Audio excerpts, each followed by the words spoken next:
Hoje vamos dar início a um novo ciclo. Nele vamos tentar entender um pouco mais sobre o estado de ausência ou de desintegração das normas e valores sociais, onde eu não consigo mais encontrar de maneira sólida e tangível um consenso sobre o que é certo ou errado. Uma palavra que resume isso é anomia. E para que eu consiga entender a profundidade da anomia, nós vamos abordar casos cotidianos, casos que acontecem conosco diariamente, dos mais simples aos mais complexos. Começando com situações mais simples. E a que nós elegemos para hoje relata o encontro de dois amigos. O primeiro amigo pergunta: e aí, como você está? No que o segundo responde: agora eu estou bem melhor. Mas o que houve? Ah, rapaz, eu fiquei muito mal, tive uma gripe muito forte, acabei sendo encaminhado para o hospital, aí identificaram uma pneumonia. Aí o amigo diz assim: caramba, uma pneumonia? Rapaz, essa pneumonia acabou comigo, eu estou me recuperando ainda, é uma situação difícil, estou passando por dificuldades devido a essa doença. Um segundo e meio depois, o que faz a pergunta fala: ah, meu querido, você não sabe o que aconteceu comigo. A minha foi pior. A minha foi pior. Aí ele começa a relatar um rosário, né? Esse é um exemplo que poderia ser expandido para várias outras situações, que é uma tendência rotineira e cotidiana de reclamar, de comparar. O que a gente vai tentar entender um pouco mais hoje é até que ponto esse lado mórbido, esse lado escuro do egoísmo e da ganância se traduz socialmente como termos de comparação. Por que eu me comparo o tempo inteiro com o outro e por que eu sou melhor que o outro? Pois é, eu acho que esse esforço nosso de trazer essa reflexão é buscando a gente cada dia se aperfeiçoar, não é? Cada dia ser um pouco melhor. E a gente acaba sendo vítima das nossas próprias manias, né? Das nossos ciclos, né? Que a gente repete nossos ciclos. O exemplo que você trouxe, né? De sempre o que aconteceu comigo é pior do que aconteceu com você. Sempre. Né? Então, pode ver, em qualquer roda, olhando o nosso comportamento, né? A tendência natural nossa, quando um amigo, um colega coloca qualquer situação, eu imediatamente trazer um exemplo do que aconteceu comigo, com um familiar muito próximo meu, que sempre foi muito pior que o que aconteceu com você. Né? Isso, se a gente prestar atenção, na hora em que você começa a buscar a expansão da consciência, começa a perturbar. Começa a acender uma luz vermelha, porque você começa a perceber de que a gente repete esse ciclo. Fica preso a ele, né? Fica preso, você fica repetindo o ciclo. Então a pergunta é: por que eu tenho que... O que eu sofri foi pior do que você sofreu? Primeira coisa. Segunda coisa, o ato contínuo de reclamar, porque dentro dessa colocação de que a minha foi pior do que a tua, entra a reclamação a criticar o médico, a criticar o hospital, a criticar, né? Então nós temos dois fenômenos comportamentais nossos que são cíclicos, repetitivos, que é, primeiro, o que eu sofri mais do que você. Segundo, eu tenho razão em apontar o dedo, porque eu sei o que estou falando, fulano errou, fulano não fez certo. Por que essas manias nossas? Né? Por que eu me arrogo o direito inconsciente de que o que eu estou reclamando é porque tenho razão? Você acabou de citar a palavra anomia, que é a famosa normose também. Sim. São sinônimos, né? Que é aquilo que se tornou normal dentro daquilo que antigamente era errado. E que hoje em dia, o que é errado? O que é certo? O que é errado? Aparentemente estamos vivendo uma época onde tudo pode e depende só de cada um dizer se está certo ou está errado, né?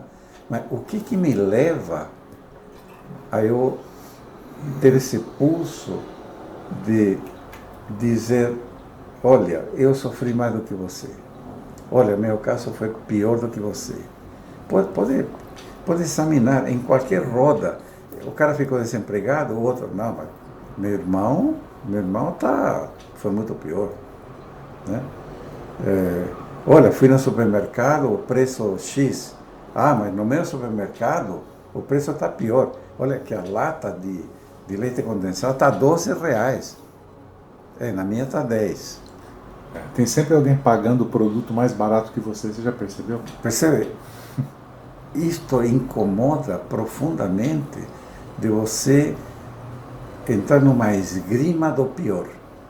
Eu estou esgrimando porque o meu é pior do que o teu. O meu é mais severo do que o teu. O meu é mais dolorido do que o teu. Estão falando de dor? Então a minha dor é maior que a tua. Você sabe que eu vejo isso de uma maneira, não diretamente nesse exemplo que nós citamos, mas vou trazer um outro ponto de comparação aqui. Imagina que você vai a uma festa e você precisa comprar um sapato, né? No nosso caso masculino é mais fácil, é preto ou é marrom, né? No caso feminino, isso aí você abre por um multicolorido que aí dá para ficar maluco mesmo. Mas aí você fala, eu vou levar o sapato preto que vai combinar mais com minha roupa e tal, mas o marrom é bonito. E aí você vai ficar num dilema, qual eu escolho? Você leva o preto. Quando você chegar em casa e colocar o preto, você fala, deveria ter levado o marrom. Deveria ter levado o marrom. Toda comparação gera conflito. Invariavelmente, todo ponto de comparação gera conflito. Das coisas mais íntimas, como a escolha do sapato, assim como esse termo de comparação de quem é mais e quem é menos. Porque no fundo o que está em discussão é o ego. Eu queria, a gente vai desembocar nisso, né? Sim. Porque o que nós estamos chamando a atenção são nossas reações, nossos pulsos, né? De que em se tratando de dor, em se tratando de exemplos negativos, a gente compete por ir ladeira abaixo, não é? Mas quando se trata também do que é mais bonito, a gente tenta exaltar que o meu é melhor que o teu. E o pior não é isso, né? Se a gente olhar em volta, socialmente esse é um comportamento aceito.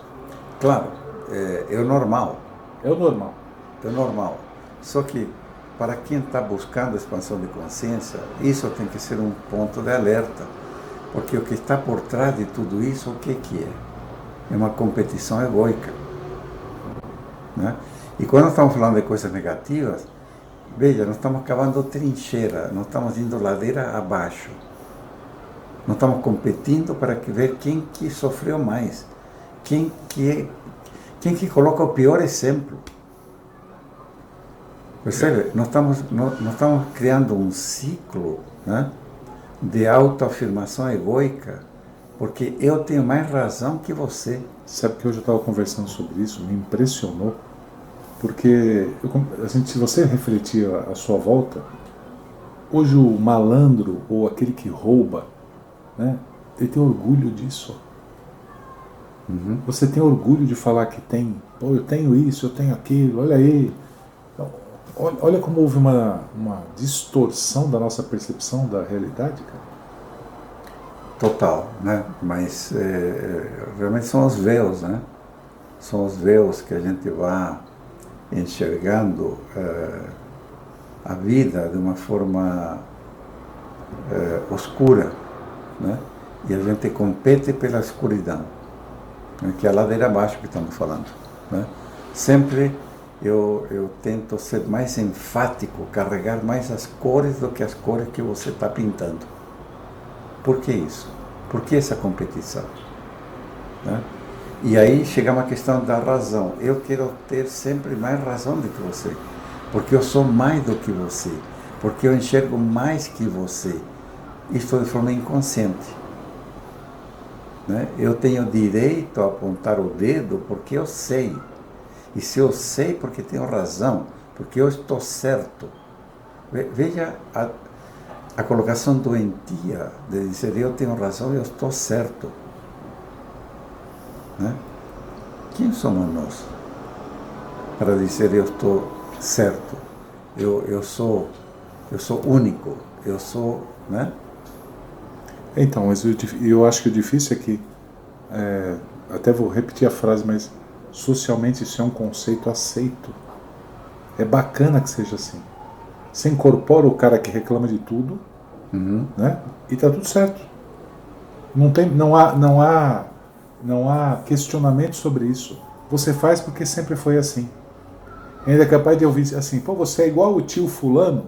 Olha, você é igualzinho o tio fulano. Parece uma coisa que vem herdada, sabe? A gente repete padrões o tempo inteiro, Agora, o que eu queria colocar é assim, quando eu começo a refletir um pouco sobre isso, tem uma questão que eu acho que a gente vai repetir ela várias e várias vezes nesse ciclo novo, né? Muitas vezes, porque eu vejo que ela é importante. É uma questão que ela coloca assim, se é bom para mim agir assim, será que é bom para todos? Então, voltamos àquilo que nós falamos já em podcasts passados, né? Em que a gente está exalando uma frequência vibracional muito negativa, né? Então não é bom, tanto para meu físico internamente como para o meio ambiente. Claro. Eu estou vibrando numa frequência negativa, densa. A gente não consegue quebrar esse ciclo. Parece que estamos adormecidos, né? Estamos adormecidos porque o dia inteiro nós reclamamos. O dia inteiro eu aponto o dedo. O dia inteiro eu digo, eu tenho razão, o cara está errado. Né? As discussões e as brigas entre pessoas, por que são? Porque eu tenho razão. Né? Meu comportamento está certo e o seu está errado. E aí vem a briga, vem o conflito. Né? A gente não consegue enxergar o outro ser humano, né, como um ser humano, e sim como um competidor. Então estamos competindo entre egos, egoidades competindo. A gente é incapaz de quebrar o ciclo da competição para o ciclo da amorosidade. Não é? Como fazer essa inversão? Este que é o grande ponto. Que dia que vamos acordar, que dia que vamos tomar consciência para romper o ciclo e dizer assim, fulano está reclamando, eu só vou ter uma escuta empática. Só isso. É quando é que eu vou deixar de ser reativo e vou me tornar reflexivo, né? Exatamente. Ou seja, eu estou te ouvindo. Eu estou presente, te ouvindo, acolhendo, mas não alimentando esse ciclo. Né? E ser capaz de trazer uma reflexão positiva em cima desse assunto. Veja como é difícil, porque a gente não consegue mudar esse viés negativo para um olhar positivo. A gente não consegue encontrar as palavras para transformar isso em algo pelo menos neutro. Que bom que você agora está bem. Que bom que você passou bem por essa situação. Mas olha, foi muito legal que foi curto. Se recuperou rápido. Olha que coisa bacana. Né? A gente é incapaz de quebrar e colocar ladeira acima esse contato. Então, mas aí eu tenho que mudar a maneira que eu estou pensando e vendo a situação, né? Pois é. Que é a nossa mudança que é a ideia da gente começar a tentar refletir sobre essa mudança de comportamento que é necessária. Nós estamos trazendo essas reflexões, por quê? Porque nós queremos ser diferentes e melhores, não é isso? Sim. Nós queremos exalar uma frequência vibracional positiva. Para quê? Para tornar tudo mais leve. A vida tem que ser com as cores menos carregadas. A vida tem que ser mais prazerosa. E a gente parece que sente prazer no negativo, né? O ego se alimenta, né? Quando eu consigo ser mais do que você. Então, se minha doença foi pior que a tua, eu fico satisfeito. Mas é um satisfeito negativo. Claro que é. Não é?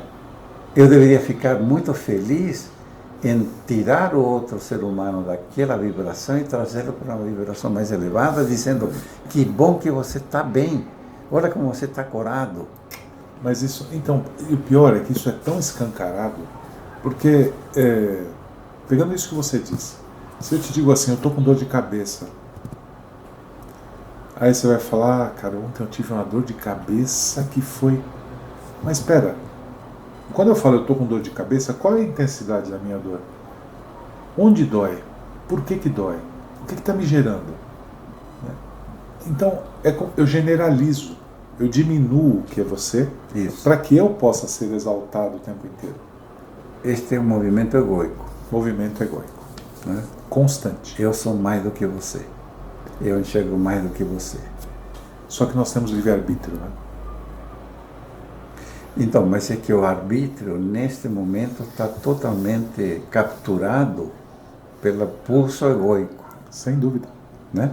Então, eu não estou presente. Sim. Eu estou à mercê de um ciclo automático, né, que está instalado em meu ser e que vem do costume ou do meio ambiente, da cultura na qual fui criado. Eu estou repetindo esse ciclo. Então, eu não estou presente, eu não estou consciente, eu não estou vivendo a minha vida, eu estou vivendo a vida que me foi impressa nas minhas memórias. Então, eu não existo. Não, é interessante que quando a gente chega nesse ponto da discussão, eu percebo que, é óbvio, né? A gente tem esse aprofundamento no problema em si, não necessariamente traga a solução para ele.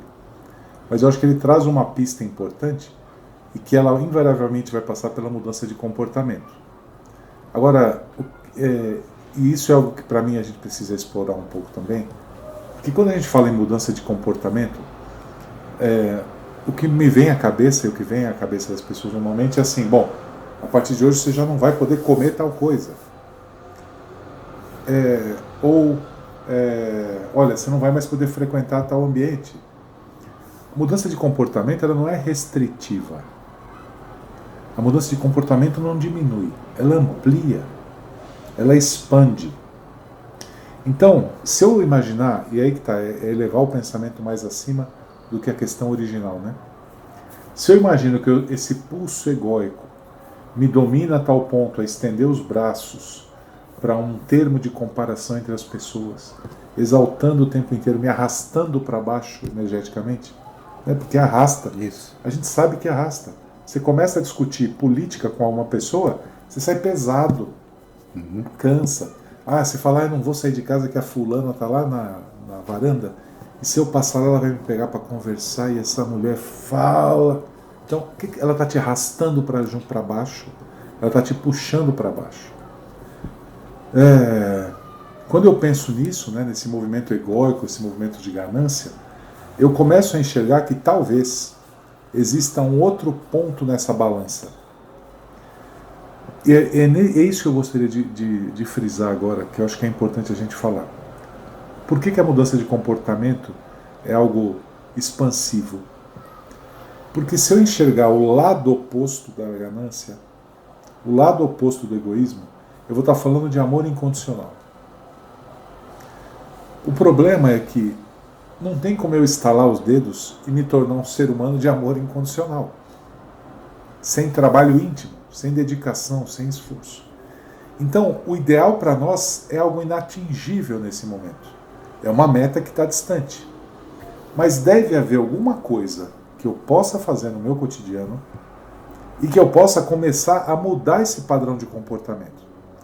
E aí, por que eu acho que é legal a gente falar disso? Né? Porque normalmente as pessoas falam, bom, o dia que eu for lá para o Tibete, ali eu vou ser um cara melhor, né? O dia que eu... não é o local que você vai, não é com quem você vai, nem a hora que você vai. É você.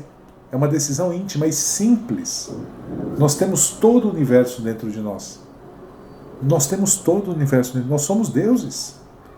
Nós somos criados dessa maneira. Somos resultado dessa centelha divina que veio do Pai diretamente. Eu tenho as respostas. Talvez eu não saiba fazer as perguntas, mas as respostas estão todas aí dentro. Uhum.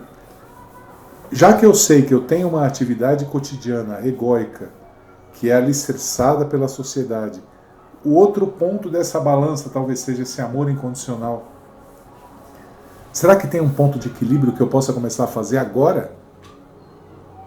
Então, veja, eu ouvindo atentamente o que você colocou, reaciono da seguinte maneira: é que nós não sabemos praticar isso. Exato.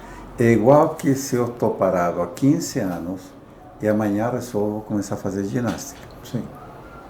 A dificuldade vai ser enorme. Eu vou ter que vencer uma inércia enorme. É exatamente esta a dificuldade que nós vamos enfrentar, porque nós não sabemos nos comportar dentro do chamado amor incondicional. Nós não temos linguagem, nós não temos exemplos, nós não temos referenciais passados, porque a gente não vê as pessoas se comportando desta maneira. Nós teríamos que buscar exemplos em seres muito maiores que nós, tipo Cristo, tipo Gandhi, tipo Madre Teresa de Calcutá, né? Seres maiores, e que nós não fazemos isso. Então a gente não consegue quebrar o ciclo pela inconsciência, pelo desconhecimento, pela falta de referenciais e pela falta de força de vontade de querer mudar. Porque isso significa desbravar um ambiente desconhecido. Criticar, somos campeões. A gente tem 500 mil exemplos. A gente sabe criticar, sabemos ser sarcásticos, sabemos até fazer piada, até rir de nós mesmos. Mas a gente não sabe se comportar dentro do chamado amor incondicional.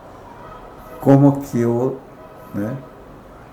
me projeto a uma pessoa que está em dificuldade ou passando por doenças e eu faço um acolhimento amoroso para mudá-lo de frequência vibracional? Sabemos fazer isso? Sinceramente, então, nós sabemos fazer isso, eu acho. O ponto aí é, nós não damos importância para as pequenas coisas. Então, exatamente essa prática da pequena, porque começa pela pequena coisa. Claro. Começa pela pequena coisa. A gente não vai ser capaz de fazer grandes coisas, não é? A gente não vai ser capaz de exalar uma frequência tão alta, né, que muda o ambiente. É, dificilmente. Difícil. Mas a pequena coisa a gente é capaz de fazer.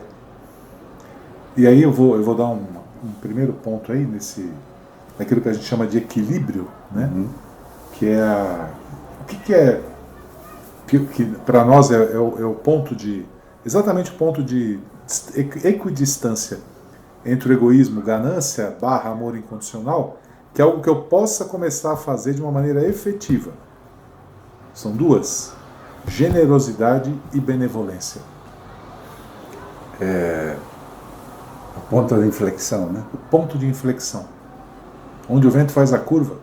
Exatamente. Generosidade e benevolência. benevolência.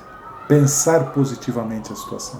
Você sabe que o exemplo que você usou, eu achei muito interessante quando você fala estar presente, acolher o que a pessoa lhe fala, mas com uma boa intenção no seu pensamento. Exato. E benevolência é isso. Você está sendo benevolente. Então, veja, um bom exercício é a prática da escuta empática. O que é a escuta empática? Primeiro, estar presente. Sim. Eu olhar aos olhos, estou olhando para as janelas da alma e me conectar com aquele outro ser. Mas em silêncio, A escuta empática significa eu estar 100% receptivo, acolhendo, não criticando o que ele está falando, acolhendo, absorvendo o que ele, entendendo o que está por trás da palavra dita, né? Ir ao sentimento que está sendo colocado, não a palavra. A palavra na minha mente vai gerar automaticamente a crítica. Eu preciso, na escuta empática, sentir quais são os sentimentos que estão atrás da palavra. E pôr em prática. E pôr em prática. O primeiro passo é eu estar presente, né, para receber. E não pensando em que vou dizer. Veja, se eu entro na escuta empática, o que vai sair como reflexo vai ser amorosidade. Você já percebeu que a gente identifica pessoas boas de longe? Pois é. De longe. Tem pessoas que elas têm uma capacidade de serem boas. É claro que essa pessoa, ela talvez não tenha o amor incondicional que nós estamos falando. Mas, por outro lado, ela exercita essa benevolência. Ela exercita a generosidade. Uhum. Qual é o problema de fazer isso? Ah, mas isso não vai mudar nada em minha vida. Você já tentou? É começar a ter um olhar, quando você vê algo que te incomoda, que a gente julga o tempo inteiro, né? Começar a ter um olhar melhor com relação àquilo. Reduzir essa intenção sua de querer assassinar o cara que está querendo te ultrapassar pela direita. Né? Calma! Né? Vamos começar a ter um pensamento um pouco mais ativo e um pouco mais benevolente. Traduzir o bem para a pessoa. De fato. Se a gente vai atingir ou não o amor incondicional, a gente um dia vai saber. Mas eu tenho certeza absoluta que a gente vai viver bem melhor. Sem dúvida. Agora, isso requer um estado de presença muito grande, porque quando você começa a ultrapassar a barreira do ego, né? Quando está nesse limiar de luta interna, né? Porque na verdade é uma luta interna de que cachorro estou alimentando, né? Haverá reações e sentimentos naturais até de certa apatia pela vida. Cuidado que podemos ter pulsos até depressivos. Porque a gente tem que começar a gostar desse outro comportamento. Hoje nós gostamos do comportamento que temos. Prazeroso. É prazer a fofoca, a crítica. Hoje a gente tem prazer em fazer isso. A gente precisa desenvolver o sentido de prazer da amorosidade, da benevolência, do acolhimento. Cuidado. Nesse limiar, a gente vai ter reações até depressivas. O que no fundo é a briga interna. É uma briga interna, né? Você está reagindo a um estado que ele é aceito há centenas de anos, né? Há centenas de anos a gente nasce, tem um padrão de comportamento e morre. E continua um ciclo infinito sem questionar absolutamente nada. E a questão não é se o cara lá está roubando você ou não. A questão não está lá fora, a questão está dentro de mim, né? Dentro. Por que eu ajo como eu ajo? Por que eu me comparo aos outros? Isso é mordaz. Porque se eu me comparo ao outro, o cabelo daquele cara é sempre mais bonito que o meu. O corpo daquele cara é sempre melhor e mais jovem que o meu. Então eu vou gerar pontos de comparação que vão me gerar desconforto, tristeza, angústia. Aí eu compro um monte de produtos para ficar melhor. Isso. Né? É isso que a gente quer pra gente? Há quantos anos o ser humano está no planeta e a gente continua fazendo a mesma coisa? É isso mesmo? Pois é. Continuamos ladeira abaixo. Né? Continuamos ladeira abaixo. Então, a ideia que eu creio que seja importante a gente deixar é que existe uma alternativa. Que não depende de mim nem de você, depende de quem está nos ouvindo. Que é começar, nesse caso, a tentar atingir, quando perceber o padrão de pensamento inferior, numa vibração inferior, desejando mal para o outro, reclamando mentalmente, que comece a elevar isso para cima. Que comece a desejar o bem, primeiro dentro de si para fora. E aí as coisas vão começar a mudar. Só depende de cada um de nós, né? O tempo inteiro. Ou seja, sou responsável pela música que eu toco, né?